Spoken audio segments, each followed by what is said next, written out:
You're listening to a 4x4 Radio Network podcast.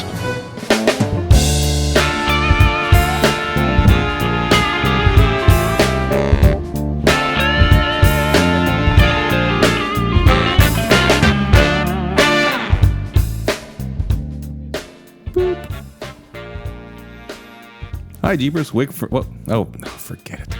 Take two. Hi, Jeeples. Welcome to another episode of On the Trail with Kevin and Scott. I'm Scott, the parts guy who has, the slapstick parts guy that pretty much just talks about parts and how better ways for you to get them. Speak good microphone, do I? I went full Yoda on Kevin. He's getting me off right now in the beginning here. And I'm Kevin. If you haven't figured that out, I'm the engineer. And yes, I am an engineer. And basically went to college to learn how to read directions.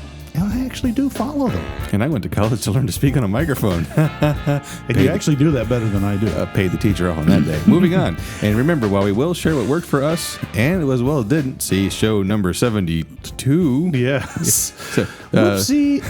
It's really up to you to do what you want to your Jeep. So do your research, read the instructions. And please follow them. That's what they print them for. Exactly. And hopefully I got this right. So welcome to show number 73. You can add. I'm impressed. I know. You can add one to any number, can't you? Almost. Almost. Yes. So that would be, the next show would be 73-1. Okay. So, as we're trying this for the second show in a row, our patrons, we had that blinking red light to my right and to Kevin's left. Mm-hmm. So again, check it out. Maybe we'll move the camera around to the other wall one of these times so you guys can see the other wall in the studio on this side of Florida. Yes, sounds like a plan. So as far as this goes on, we kind of had a little bit of fun. For those of you who haven't heard yet, by the way, we had a happy and safe 4th of July. I hope everyone started the holiday and ended the holiday with the same amount of digits and eyeballs. Yeah, and without any extra scorch marks on their body. Exactly. Or their houses, or their Jeeps. Yes. Please be careful. Yeah. I guess it's past tense. But anyways, yeah. So speaking of things that went awry, not really awry, but I want to say thank you, Kevin, because before we started recording, we actually finally, for the most part, I think I've nailed this down. Hopefully it's not a step issue like that you've had, but I've had a wandering issue with the JK, and of course we've had other shows where we talked about we replaced the steering box, we fixed the wabajad out hole with the track bar. And we just had that discussion over, what was the phrase you used, the raising the bar every time, and you've been kind of doing that. Yours is one of the JKs with the Dana 30 front axle. No, Dana 44. Oh no, you have that's right. Yours is a Ruby, Rubicon, so you have the 44, but you've already trashed the steering box and you've trashed steering linkage and blown out a couple of U joints, busted up a brake caliper and a wheel bearing. I've done a lot. Well, and you know what? You can't take all the credit because I do know your wife has done a few of those. Yes, she has 2 speeds, yeehaw and stop. She has stop? I've not seen that. I've kind of seen the yeehaw, and I've seen the hold this, watch me. Yeah, hold the camera, take a picture while I do this. Well, I always found it interesting was we would, folks, we would wheel up in Georgia, and we hope to get back up into North Georgia again. Yeah. And there were a couple of really wild obstacles because, the nice rocky mountains of Georgia, readily lubricated with red clay, greasy all over the place. And a couple of the hill climbs were probably 600-700 foot verticals, in the V cracks. And I'd go up it in slightly altered, which is a TJ. And quantum entanglement. No, what? Nightcrawler. At the time, it was rock crawl. Right now, it's going to have a name change. But okay. Is that bad luck, like renaming a ship? We're going to find out. But Dory would be looking over at Scott, going, "I can do that in a JKU Rubicon," and she did low and gave it a heck. But I do remember shouting, "Fold in your mirror!" What? Fold in your mirror? Okay, why? Never mind. Never mind. She did not admit it. She did get it in before she slid down into the hill. And then she got it out. And that was, I love that one. It was like, she says, "Well, what do I do?" I said, "Turn left." "But that's the hill." "Turn left into the hill." "But it's a hill." "Turn left." And she would go, a little bit of a turn. No. Turn into the hill like you want to run over something. Oh, like Scott's foot? Exactly. And hold it. She says, "It won't turn." I said, "Just hold it." maybe we figured out how you broke the steering box. No. But I'm sure we took a little bit of life off of it. it definitely, it dug into the hill, and sure enough, those side biters on those tires pulled it right up and got her back on a level keel. Yep. Folks, this is one of those arts that I can't really explain with words. You have to see crawling up a V-crack, where the bottoms of your tires aren't really running on anything. You're running just on the sidewalls. Yeah, using the side biters. And she took it on up. She got it all the way up. And by the time she got out, and I says, well, now here's your payback. You have to clean the mud out of your rims so that you can actually find your valve stems. Well, it's kind of like when you cook dinner, like whoever makes a dinner gets to sit down while the other one cleans up after. So yeah, I got the hand of the brush. Here you go. Yes, dear. But so anyway, we've been chasing some steering issues. Yeah, you have had a little bit of the weeble. It didn't fall down, but it wobbles. Well, it wasn't really death wobble. It was hold the steering wheel straight as the Jeep wanders between lane and lane. The old joke, sir, have you been drinking? No, it's the wind. No, actually, this time it's something more than the steering, dude. Yeah. We replaced ball joints. We did all kinds of stuff. And then you were telling me that when you would turn the wheel, I actually heard it right before we started surgery, was that bushing. Yeah, that kind of grinding, crunching noise of steel on steel that's not happy. Yeah, the Heim joint went bye-bye. Yeah, so his upper Heim joint decided to check out. And rather than just order a replacement Heim joint, because it was an inexpensive used kit that you put in. Yeah. So you got a brand new... No, it was a new track bar when I put it in 70,000 miles ago. My error. I'm sorry. So anyway, Scott attempted to change it himself. Yeah, and unfortunately, I can actually kind of talk about it now a little bit now that everything's done. Now you're cooled down. Now that I've cooled down. But no, unfortunately, around November last year, I sustained a lot of injuries. 3 herniated discs and 4 bulging discs and a torn rotator cuff thanks to a rear end collision for the drunk driver. But I didn't have the strength. Yeah. And, Kevin's air gun is set on, fuse a planet. So unfortunately, it's a track bar. I know. The factory specs are 250 foot-pounds. Yeah, and you got it there. So I'm literally. And did it ever come loose? No, literally, I broke my breaker bar trying to get it off, and I'm just over there. It's called a breaker bar for a reason. No, I read the instructions, but I'm underneath there just grunting and giving it all I can. But I just don't have the arm strength anymore. And I'm like, all right, Uncle, and again. We always make a joke about how I'm cheap, because I'm going to do the new lift eventually. Hopefully, I bought the roughest of the rough country track bar. It's not a bad. It's actually a very good track bar. Pretty stout. It's very stout. It has the curve bend in it. That's the only thing about them when they have that curve bend. I understand that's needed to clear the diff. Right. But see the last show.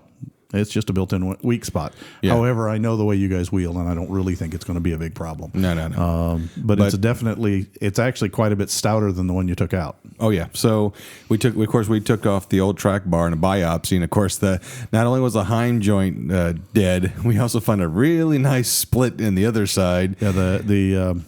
The bushing, the Clevite bushing whatever, I don't even know what brand it was. It was just kind of a generic track bar. Yeah. And the Clevite bushing at one end and a Heim joint at the upper end at the frame end. Because, the JKs use 2 horizontal bolts, whereas a TJ uses a vertical in the frame and a horizontal at the axle. Right. And, but the Clevite style, it wasn't rubber, it was actually polyurethane. Yeah. It had basically said, I'm being stressed and had a split personality. Well, it was a rock crawler. Track bar, and let's be honest, 70,000 miles of not being babied with a 6,000 pound Jeep. I got my life out of it. You did. And in all honesty, you could have gotten a new Heim joint end and a new polyurethane insert and put it back in service. But for what you were able to purchase the new bar complete, why not? Why not? Yeah. So we took that for a test drive, and so far, I think for the most part, I got a 50-mile drive home. Yeah. But for the most part, it seems a lot more firmly planted on the ground. And now that I've also balanced the tires, it's a little less going down the road, going nah. You know. So that was just one of those little quick swing it up in the garage. Didn't even have to jack the Jeep up. I just slid under it with the air gun and hammered it off. Yeah, pretty much. Then clean the rust off the bolts and just hammer them back on again. We went to town. Speaking of which, I do want to thank Dennis. He is our resident brown brown truck driver. He uses a T word and the four-letter followed by a T. U and an R and a D. And Dennis, thank you for delivering that bar to Ron over Red Scorpions. We appreciate that. But we wanted to make sure we said hi because he said, hey, have a great weekend. Awesome show, guys. That last show was amazing. And hey, we appreciate that. Thank you, Dennis. And it's kind of humorous, guys. So, if you're in the Tampa region and you're having parts delivered from any one of the suppliers that send stuff, and they're coming in Big Brown, the driver, we know at least 2 drivers for Big Brown that listen to the podcast and drive Jeeps. So you could be getting Jeep parts in a truck being listened to by somebody on the Jeep show who drives his own Jeep. So if we all make jokes about Jeep waving to the UPS driver, Dennis and the other guy may wave back. They can, and I may start driving to UPS trucks. So hats off to them and hats off to UPS if you're willing to haul those steel parts. And I do know that my UPS driver unfortunately was out on leave. He swears it wasn't for any of my parts, but he managed to throw his back out moving boxes. And I'm feeling very guilty because, they did deliver the head for slightly altered on the engine. Oh, yeah, I remember this. The front axle. Oh, boy. Yeah, that's like when you get your lift, your wheels, your tires, and the winch, and you get the note on the love note going, not funny. Hey, my wife, she orders water from a company, and they deliver boxes of water. Yeah. I feel for that poor lady. She's with the other delivery company, and she knows who we are, and she knows. Yeah. It's a crazy person ordering water. Yeah. Hey, it's a good water. It is. Oh, it's wonderful stuff. But yeah.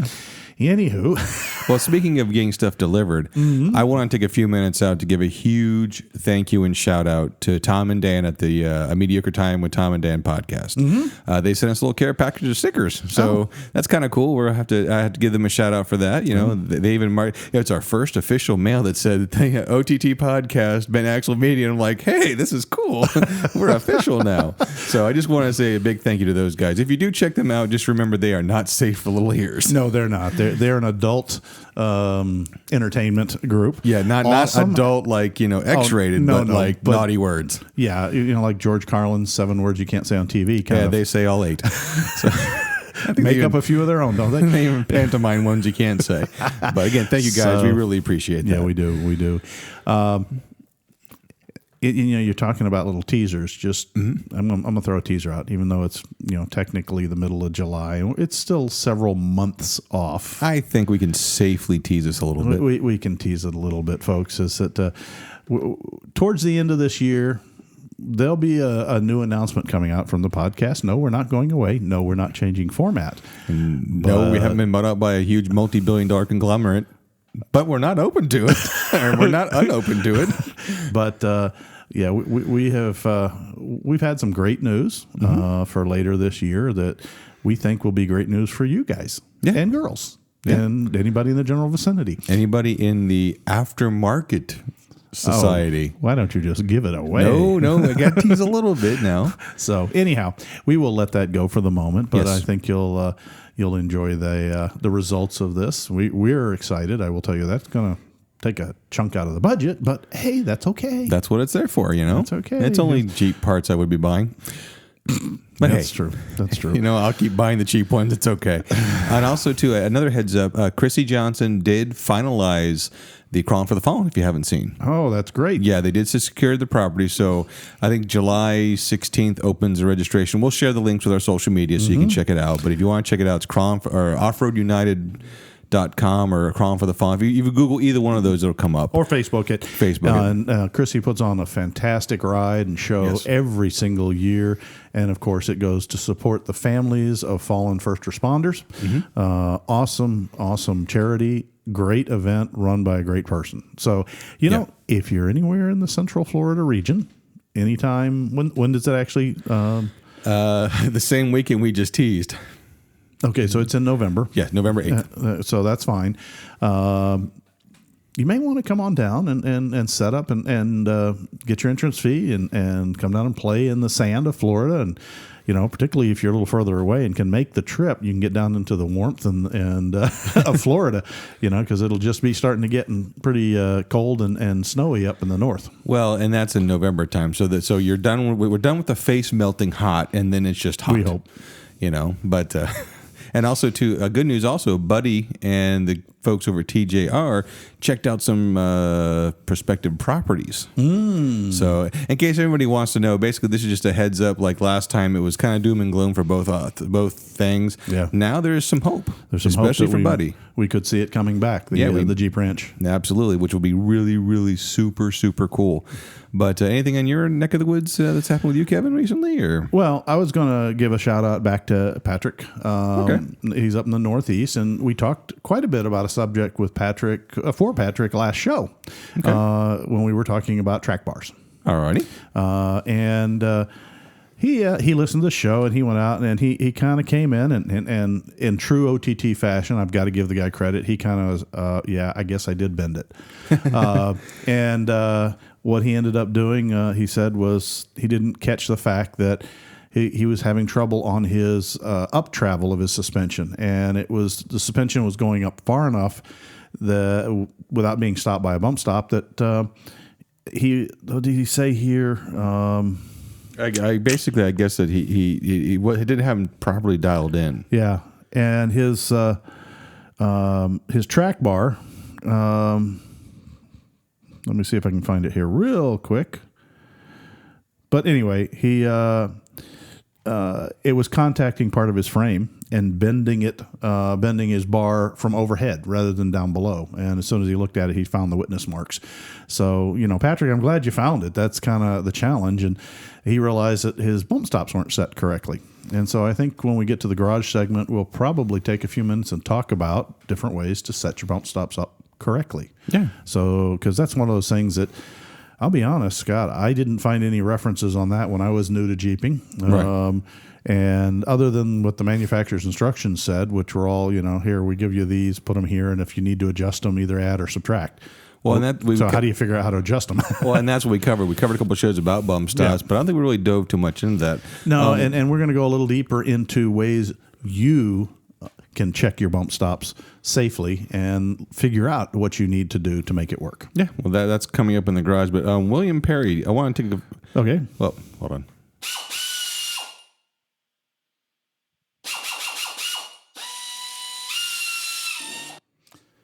That's coming up on the garage segment, which again will be really cool, and I can't wait to do that because I'm sure Patrick would just love to hear some of that. But I want to take a couple minutes out to talk about William. He sent us an email basically saying that, he wanted to say thank you. We've actually inspired him to, basically, because again, he likes my comments about how social media is full of snark and anger. So he took the time to do something positive and come up with a Jeep Tech talk tips and groups and stuff like that. The actual page is Jeep Tech Tips and Tricks. Okay. And, do positivity and stuff like that, which leads me into a quick little subject. Uh-oh. Is this an off the trail with Scott? This is going to be a stop it. Oh, stop it. Stop it. Tales from the parts counter. Okay. Okay, another one. Again, the internet can be full of snark, and sometimes we all we feel wrong, slighted. Just pick a subject. We all feel upset. Butthurt. That's a great way to do it. Yeah. Moving on from that subject, But my butthurt is fired or powered by the burning of unicorns and whatever. I don't know. But anyways, it's green. But no, again, if you have a gripe with a company, the internet can be a valuable tool to vent your frustrations about that company. And I'm not going to sit there and get into the ins and outs of why you should and shouldn't. That's not my place. But if you really feel that strongly and you have an issue with somebody, especially if it's not the owner of the company, take 5, send that person an email, find out how to contact them and say, hey, look, this is what happened, and reach out to them directly. You know what I mean? Because again, the age-old subject of you never look good talking bad about somebody else. That's true. Again, it's tough. And I'll be honest, as many of the different vendors we've talked to, including the company owners, most of them are welcoming reasonable and rational people to contact them with problems. Right. That's how they improve. And it doesn't. You don't have to go back too many shows to hear me preach over and over and over again that rational behavior. I won't go into depth on it too deep, but Yeah. It's how you judge a company is not just on their product. Every company strives to make their products perfect, but what makes a great company is how they handle it when things go wrong. All right. And that is the determining factor. But if you just automatically jump on the interwebs and start flaming, you haven't even given them an opportunity to show you if they're a good company or not. Yeah. And I've had plenty of questionable products come in and questions and issues to deal with. And for the most part, when I'm dealing with Jeep parts, every manufacturer has been fantastic. And no, I don't tell them I run a podcast when I order or have problems. And that's the thing we don't do. We don't sit there and throw our weight around, because We again, have weight. well, we actually do carry quite a bit of weight, and thank you to all of our listeners. But No, they carry the weight with their pocketbooks. and that's what, and that's why we always say it's your podcast. Yeah. The last thing I want is to speak ill of something when you guys might like the product. But moving on. Yeah. But again, like Kevin said, if you have an issue, talk to them. Now, if they truly do blow you off, then social media is a great way to get their attention that you're serious. Yeah. But there's no need to go into a flame war 90% of the time. I guess, at least speaking from my experience, I've had products that have had defects in them and they've been fixed. Yeah.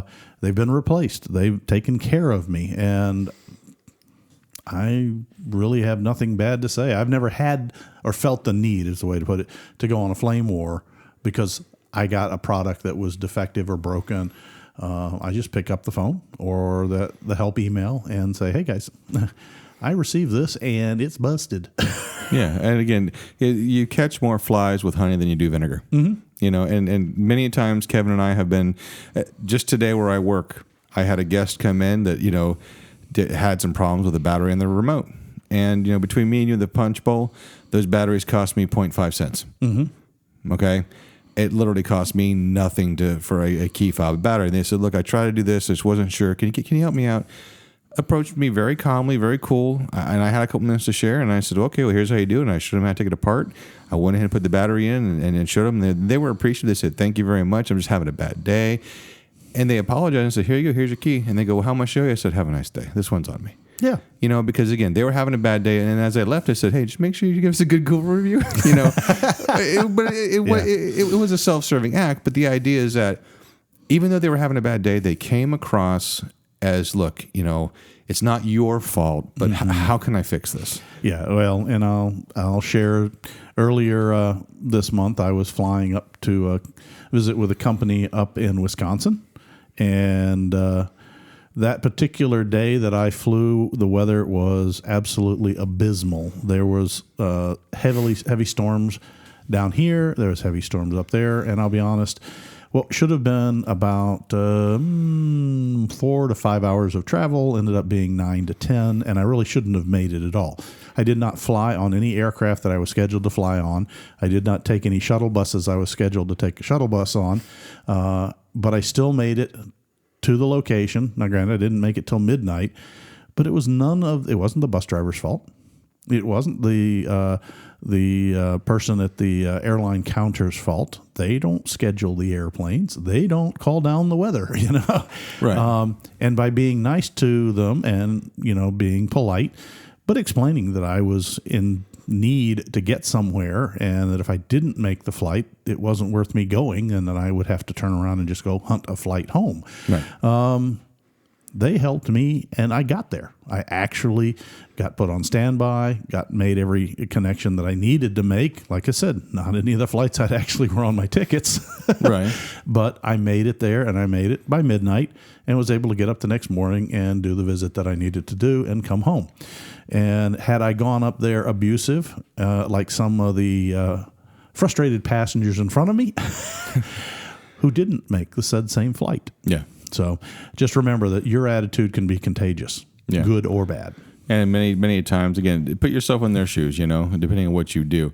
And also, too, real quickly, though, because I'm terrible at stuff. Sean asked about purchasing a Sahara buying his first Jeep. Hey, I'm close to buying my first Jeep. I'm very new to Jeeps and the mechanical side of vehicles. I'm looking to buy a 98 TJ Sport, but not sure exactly what to look for when buying when it comes to possible issues and things to look for and what might need to be replaced. So here's a link to the exact one I'm looking at. Let me know and it'd be greatly appreciated.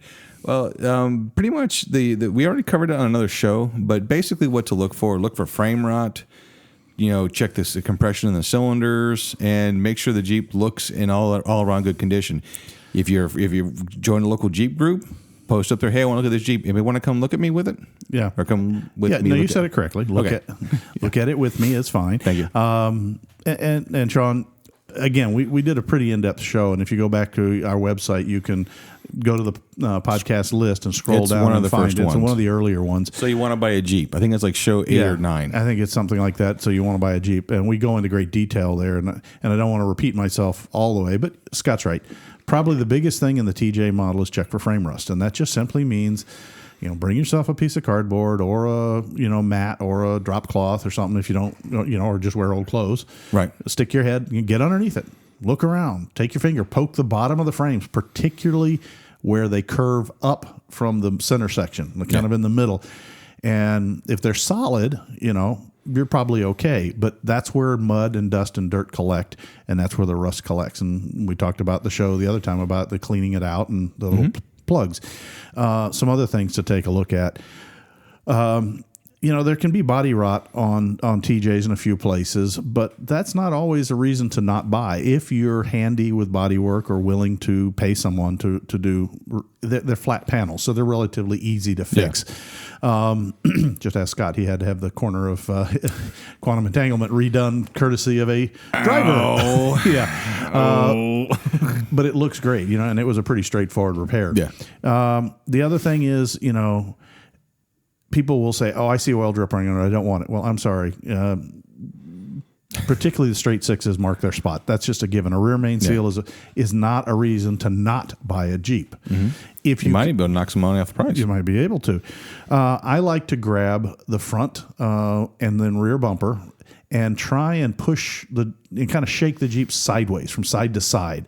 And see if it's loose, if it clunks, if it So literally, if you're standing at the Jeep front bumper, holding onto the front bumper, facing the side of the Jeep, and pushing and pulling so that you're trying to shake it sideways on the sidewalls of the tires. Yeah. You can see if you've got loose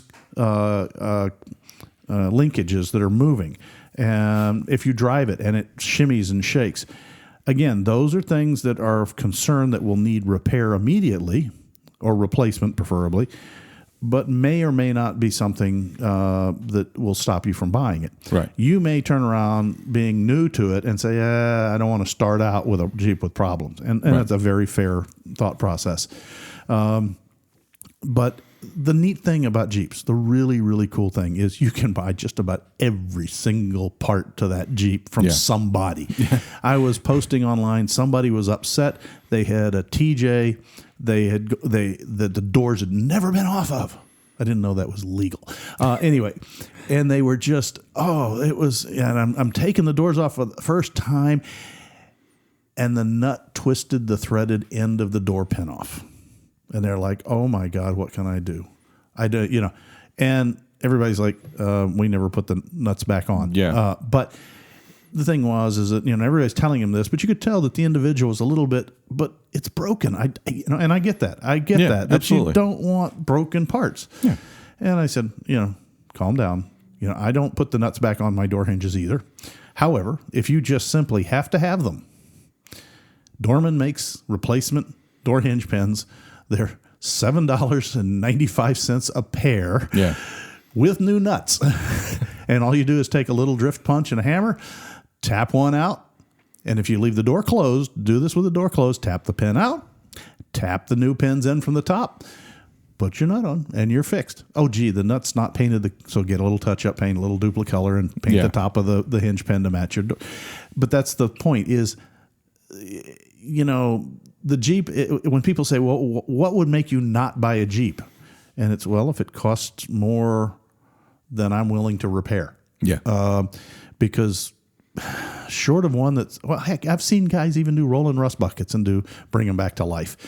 Yeah. So, you have to ask yourself, what am I comfortable working with? Because now, if you're buying it and paying someone to fix it, don't buy something, because Jeep repairs can get expensive. If you absolutely love that color, you can have a Jeep repainted. Yes, you can. There's not a lot of masking on a Jeep. Most things unbolt. Exactly. But, I'm sitting here trying to think of something that would stop me, because the glass is replaced very easily. Side marker lights, lenses, fender flares. The fender flares can be missing, can be ripped, can be grayed. You can buy a set of them for $200. Yeah.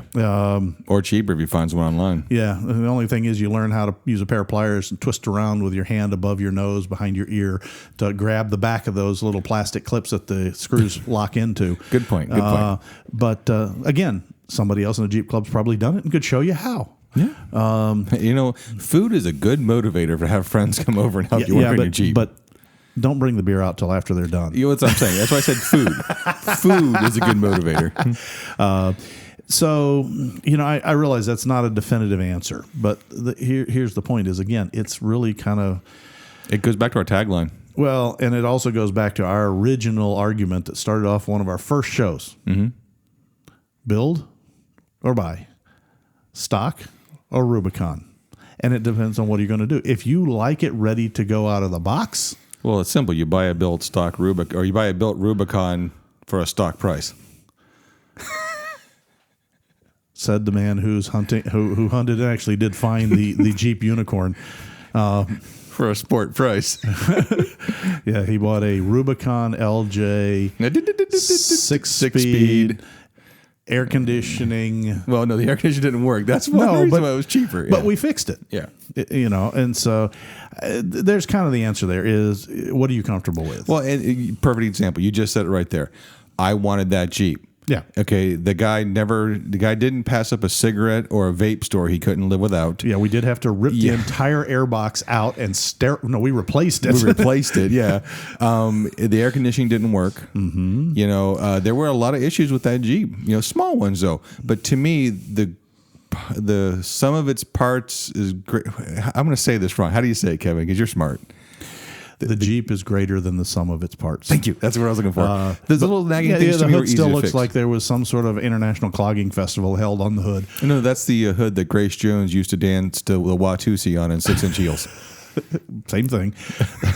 Same thing. For those guys in Patreon, they go, he really does roll this off on top of his mouth, and he does not have a piece of paper in front of him. No, he doesn't.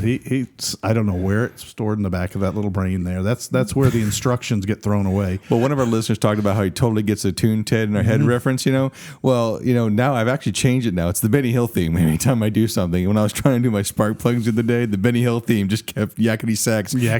Just kept going in my head, I'm like, if someone was we don't have the scantily clad, busty ladies running around in high heels.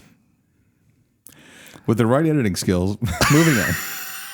Hey, speaking of scantily clad ladies in high heels, you want to take a brief, do you have anything else to add, or do you want to go ahead and hit the door in the garage? That's fine. You can do your midpoint, whatever you call it. Well, now that I derailed the show, Kevin needs to take 5 for a bio and to get his train back on track, because I think I just broke it.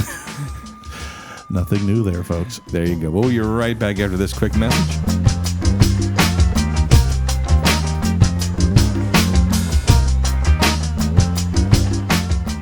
Hey guys, don't forget to check out the 4x4 Radio Network and all of its fun stuff. And again, the Sinister Podcast and everyone over there, great shows to be had. Also, too, we are kind of doing a lot more behind-the-scenes footage on our Patreon page. And we are really close to coming up with the first, I guess you'll say give-backs here hopefully soon to our current Patreons. So, look at the Patreon page. You'll check out some really cool stuff. If you want to join, it's as little as $1. Mm-hmm. That's the lowest you can do. Kevin and I kind of think it's the love-o-meter. How much love do you want to show us? You want to show us $5 a month? We'll take it. Don't over sappy it, but yeah. You want to show us $1 a month? We'll take it. It keeps the show listener supported, so we're not beholden to anybody. Right, and that's the key focus here is that I don't want to have any of my technical reviews Under scrutiny. tainted by somebody saying, well, you paid, you didn't pay for that. That was a gimme. You mentioned Dorman hinges in that last segment. Well, Dorman hasn't paid me anything, but they are a maker of multiple replacement parts for a Jeep. Yeah. And, I've always said I'll talk about what worked for me. Yeah. and I've used a few of their parts. My YJ was 40% Dorman parts and 60% AutoZone. Moving on. So on that note, but again, just check us out. And, if you want to tell somebody, that's free. Mm-hmm. Share the word, because Kevin and I are on the cusp of a huge podcast milestone. Yep. And we really are actually, and I kind of just blindside Kevin with this, maybe by the end of July, we'll basically, I'm going to mouth this to Kevin real quickly. Downloads. So a lot of downloads, and that is a lot of listeners listening. So with that, I know you guys want me to shut up. We're going to get over to the garage segment, and you guys can learn something, right? Sure. Okay, here we go.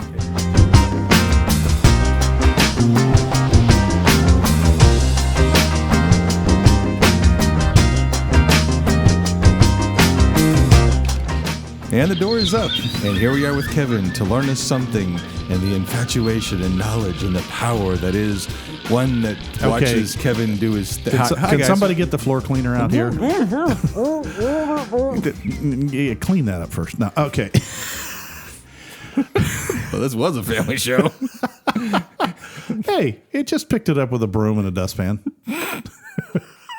It's getting deep in here. Hi, guys. That's the problem. And Kevin, you now have the floor.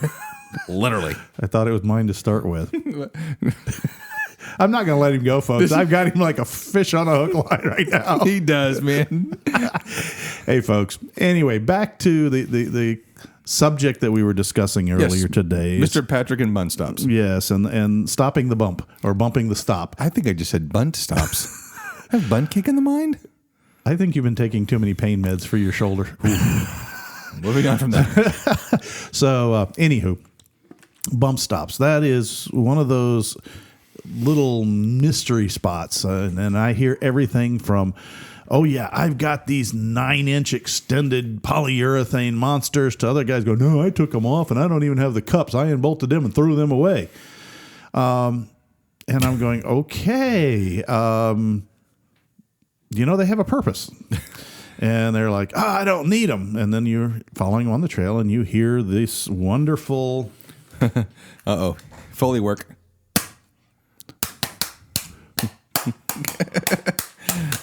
The slapping noise of metal on metal. Yeah, it's of sheet metal being distorted, of rubber being sliced wide open.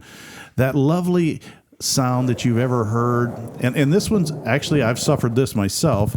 The sound of tires, the treads on the plastic flares, as you're making a turn. Pretty much. Or the, would you put oil on these things? Yes, I did. You stinker. I was trying to make it creak, folks. Sorry about that. But anyhow, the secret is bump stops. And the reason I say that is most people use their shock absorbers as their bump stop, as a limiter on both downstroke and upstroke. Nowadays, most shocks are designed to be your lower bump stop. In other words, they control the maximum droop of your axle or one side of your axle if you're flexing. But they're not really designed to limit your upward travel. Not without a special polyurethane bump stop that slides on the shaft before you even install them. And I wouldn't recommend using that. That's used in a lot of European automobiles. But it's not really great on a Jeep because the upper shock mount isn't really designed to take that force. Instead, you'll see that we have these little tubular steel pieces that come down inside our coil springs in most models. Now, even on the leaf spring models, they have rubber blocks above the spring axle combination. Right. And they are there to limit up travel of the axle. And a lot of people either, like I said, leave them alone, stock, or they take them off entirely. I don't need them because they think their springs are too stiff. And where the failure is there is almost everybody I've talked to has thought about their bump stops with the axle moving up and down uniformly. Right. not twisted. We really, all of us want our axles to be able to twist a lot. We've talked a lot about articulation on a lot of shows. And before someone starts to tune out about how, you guys covered bump stops so much. Well, to be honest with you, we haven't talked about this at all. Well, the tuning of the bump stops, but a lot of people had questions. Yeah. And, when people have questions, we're going to take time to answer I'm them. going to take time to answer it. Yeah. What happens is you kind of forget that the bump stop is set inboard a little bit from the end of your axle and your wheel. Right. Because that's the curve of the arc, you said, right? Well, as you arc up, okay, now you put a larger diameter wheel and change nothing else. Let's just say let's take your JKU, and the bump stop from the factory was set for 33s. Right. And you put 35s. Now, I know you can put a 35 on and that they've already calibrated the bump stop for that. But the thing is, you're still 1.5 inches taller tire radius-wise, which means that now when the tire is up tight to the bump stop, you have another 1.5 inches of tire higher than it was before, maybe interfering with your fender sheet metal. Now, if you rack the axle so that, let's say that's the driver's side that's punched up tight, but you drop the passenger side in a hole. You've just twisted that axle, which, because of the fact that the bump stop is mounted inboard about 1 foot from the wheel can rise even higher. Well, it's funny you just mentioned the exact scenario, because in my young Jeeping career with the JK, we put a 2-inch budget lift, a Rubicon Express, and I said, nah, you know what? I don't need to put those bump stops on. And my friend, who at the time worked for a certain manufacturer, said, you need to put the bump stops in. You're going to 35s. I'm like, no, I just want more up. Trust me, put the bump stops in. And I did. Exactly what you said happened. I had disconnected. I articulated all the way down, and it came up really close, but did not eat my fender. The Jeep behind me, who had pocket flares, 2-inch lift, 35s, pulled the flares off. Pulled his flared off and actually caused body damage. Yeah, and that will happen, folks. It will rip and tear. Or sometimes the large diameter tires are so big that they swing up in that arc. If you're looking at it from the front of the Jeep, the upper tire swings in kind of like you lifting a hammer. Yeah. And the top of the tire is like the claws of the hammer. And if the inner fender is now where those claws reach, guess what? You just ripped up your inner fender. Yeah. Or you maybe, if the inner fender is strong enough, you do nothing more than wear the tire. Or if there's sharp steel there, you may cut the corner off of those $200 at least mud lugs. And how you do this is really not hard, but people forget in the excitement of doing a lift. You go and you buy your lift kit. I don't care whether it's a rough country. I don't care if it's a metal cloak, if it's anybody's. It's so exciting. You want to put it together. You want to bolt it up. You want to do all this, and you look at the instructions. And even if you follow the instructions, it'll tell you, well, we give you these bump stop adjusters, these extenders, these different stops, all these things. And they'll give you a starting point, and then they say, you have to adjust it from there. And that's about all they tell you, because everything's a little different in different models of Jeeps, different years of Jeeps, and with different kits. And they also don't know what other mods you've done. And I'm no different. I started off with a metal cloak lift with factory stock upper bump stops, the actual rubber ones that come with the Jeep. They look like the little emoji of, the brown three little lumps on top of each other. Gunner piles. Yeah. And I proceeded to, much to Scott's dismay, who was in the backseat at the time, split them in half and have steel on steel going up a pipe mountain. Nothing like getting your spine compressed. Exactly. But, and it took me a while to stop and say, wait a minute. There's got to be a way to adjust it. And people say, oh, well, you put one tire on a lift and you lift it, or you use a forklift to lift one side, or you do this to do that. Oh, yeah, I have my forklift on the side of my garage, and that's too. Kind of the thing I am, too. And the answer turned out to be relatively simple had I done it when I was putting the lift in. Now, it was a little bit of a challenge doing it afterwards because I had to do a little disassembly. But fixing the bump stops made me disassemble it anyway. And that was I needed to remove the springs. And I simply put the jack on the same floor, 4 jack stands, tall enough. I actually used 2x4 blocking and built extensions underneath, like stacked Lincoln logs, to create the height to where I could put my axle on with my lift kit, with my shocks, without the coil springs. Okay. And now they would dangle all the way down and hang on the down stop, which is the shock. Right? Right.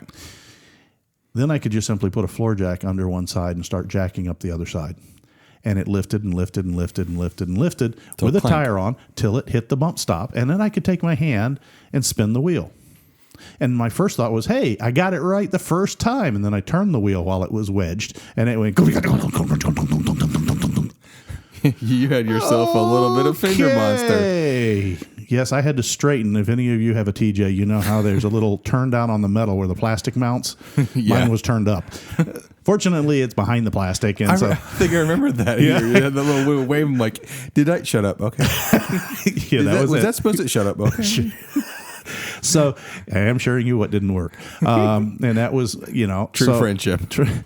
So anyway, I ended up adjusting and adding a bump stop material. I added an extra inch of padding in the lower bump stop to increase that offset, so that when I had the axle twisted all the way up tight, the one side was drooped to the shock fully extended, and the other one was pushed up tight to the bump stop. I could spin the wheel, and I could turn it from lock to lock, and it didn't touch. Okay. It got real close, right? But it didn't touch. I only run 33s. Right, and that's kind of similar to now when we talked about Patrick's email. Mm-hmm. Is that similar to the stuff he was talking about? Exactly. Okay. Exactly. That's the kind of thing that you have to do. Now, the rear is a little easier because you don't have any steering on the rear, but you still have to pull the springs out and then let the axle dangle. Now, obviously, if you have access to a 4-post lift or a 2-post lift, this would be much easier because you can just do lift it safely. Yeah, do it safely. Actually, they make a safety hook that you can actually hook the frame to the lift so that as you're kind of twisting the axles around, you don't risk tipping your Jeep off. Good point. But the key here is to articulate your axle to its maximum extremes with one side fully extended down against the shock, or if you're using a stop strap, and the other side is all the way up against what you think is the correct bump stop with the tires on. Then turn the tires manually because you're not going to shred the tires or bend the body. Right. You're going to go, it doesn't turn freely. Got it. So those will get you close. Now, I'm going to recommend that, okay, if it's less than a half an inch of clearance, if you can't get your fingers all the way around the tire, make it more, because there is give and take in a bump stop. Right now, you're doing it completely unloaded. Right. If you punch that tire up in there with the full load of the Jeep on a big old rock, it's going to squish the rubber bump a little bit. Right, and there's also tools, and fuel, everything. Exactly. Water. So give yourself a little bit of room. Yeah. And I was very surprised, and I mentioned it a couple of shows ago that, I'm running a hybrid system. I'm running my metal cloak spacers on the axle, and I'm running the Curry bump stop system on my uppers, which is an aluminum with a urethane ball bushing that's very angle tolerant. Because you may find, as we did in the back of Slightly Altered, it wants to spit out the angle was so steep with the extreme articulation on some of these kits that you're pushing sideways and only on half of the bump stop. And in my case, I was literally overloading and splitting the bump stops and then spitting the remnants out, and which then the tire came up and ground into the fender well. So you can do this at home. It's easy if you've already jacked up the Jeep, have it on jack stands to put in your lift kit. Mm-hmm. Okay. You're already high enough because you've got to be able to get your axle underneath, get it in and out and spring. Just go ahead and put the arms on like you're doing it. Follow the kit's instructions. You can put your steering linkage on, for the most part, like in the instructions. You don't have to hook up the drive shaft. You have to put the shocks on. And at that point, you pause and go ahead and do your bump stop sets. Then you can come back once you've got them in the ballpark and remove your shocks. Just don't have to take them completely out. Just take the 2 bottom bolts out, swing the axle down far enough, put your springs in, jack it up, put your bolts in, move on. You're ready to go. And that's one of the things we talked about on the first show, is that traction, because I fell into the trap and go, I want the up travel. That's a really cool picture where that wheel just stuffed up into that fender. That does nothing for traction. It does nothing. Traction comes from the contact of the tire. So you want droop. Yep. If anything, you want droop. So if you can get that axle to droop down far enough, like using disconnects, you can still keep the forward momentum and traction. So don't think of a bump stop as a limiting factor. Think of it as a way to, and anticipate's the wrong choice of words I'm using, but you get the idea. It's a way for function and make this thing work as a whole. Right. It protects the whole thing about suspension articulation is to get the Jeep moving forward safely. Well, because if you and the don't, bump stop is what protects the Jeep from itself. and it can be protect the steering, as our one listener had. Yep. So Contacting other body parts. And so that's just my little short one. This isn't going to be a long garage segment, but I just thought I'd throw that out there, folks, that you can set your own bump stops. It's actually, once you start doing it, it's actually kind of fun because you're seeing your Jeep from an angle and the actions that you're going to be using it on the trail. And this is what your Jeep does on the trail. I know I've got some great pictures. They were actually taken by Dory of my Jeep on a pretty twisted piece of a trench up in Florida. And you really only see the front of the Jeep with the axle stuffed up on the passenger side and the driver's side all the way down at full extension. And if you look really close, you can see the rear axle's twisted equally the other way. And the Jeep's basically level. And it's an awesome shot. And that's when you know you've got things set up correctly. And I guess the last thing, I did make a comment, but I'll leave it as a parting shot on bump stops, is don't be afraid that you may have to change out the upper bump stop itself, the actual rubber type.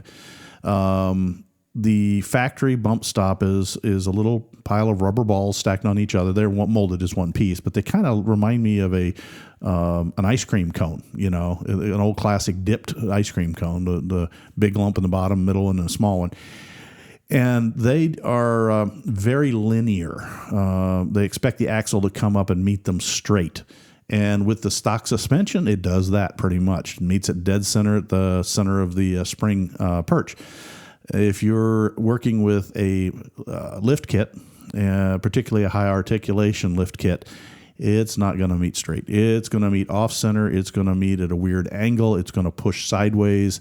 We made that video of Scott's LJ's rear bump stops crumbling in pieces because they were getting beat to smithereens. My marshmallow collection. Yes, your marshmallow collection. So just keep that in mind. You may have to search for a different upper bump stop system. And there are quite a few manufacturers out there. Like I said, I have had personal success with the Curry system. It's not an inexpensive system, though, folks, but it uses a spherical bump stop that is heavily supported in an aluminum cup, and it doesn't care if the strike from the axle is coming straight up from the side as you would be flexing, or backwards or forwards under, climbing a rock or something like that. And for me, that solved my problem. The only catch I had was they were a skosh bit shorter than the factory, and so I had to go down to the lower pad and extend that up by another 1-inch insert to get it the pads up so that they would meet and I wouldn't damage any sheet metal. Gotcha. Well, and again, sometimes I know the technical stuff can make your head spin, but again, that's what the back 30 seconds button is for. It is, and if you take your time and think about it, folks, like I said, the key is just leave the springs out when you're doing your lift, rig everything else up, and then get a floor jack out there and lift the tire up till it stops. And if it hits something, you need more bump stop.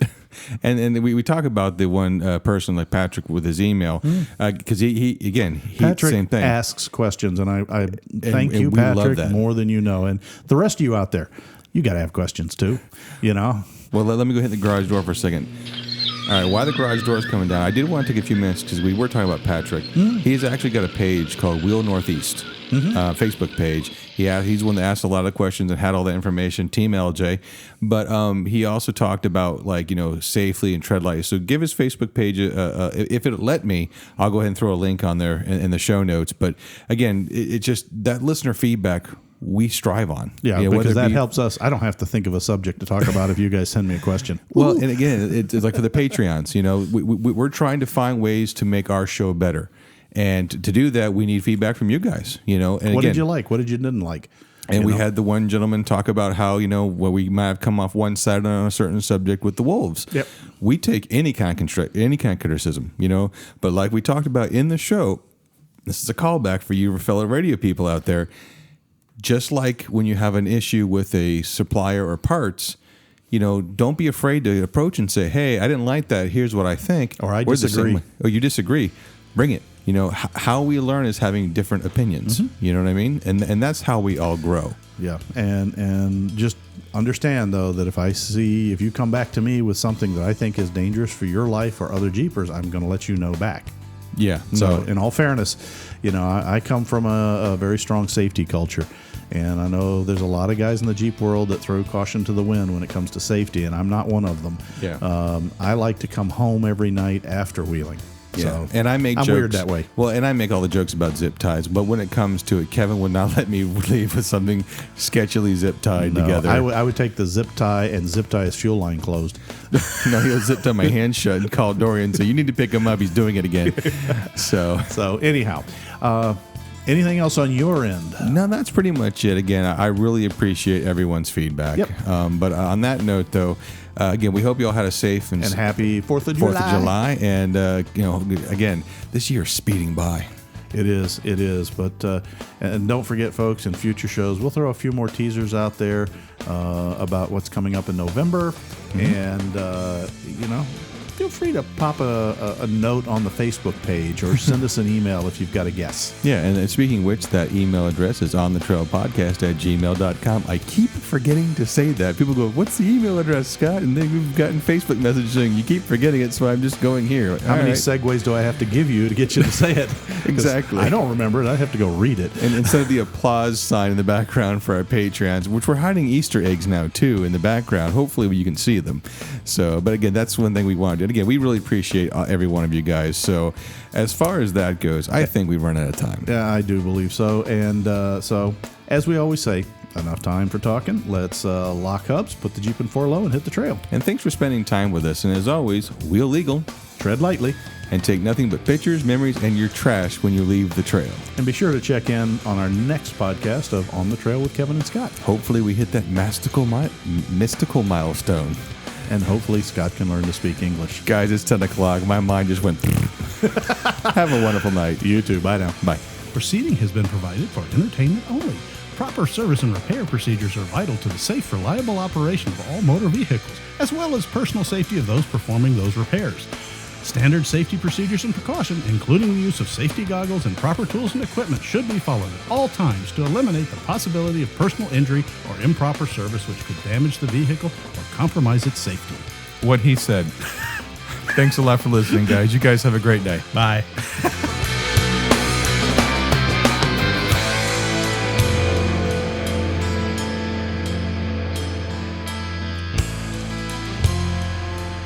This has been a Bent Axle Media production.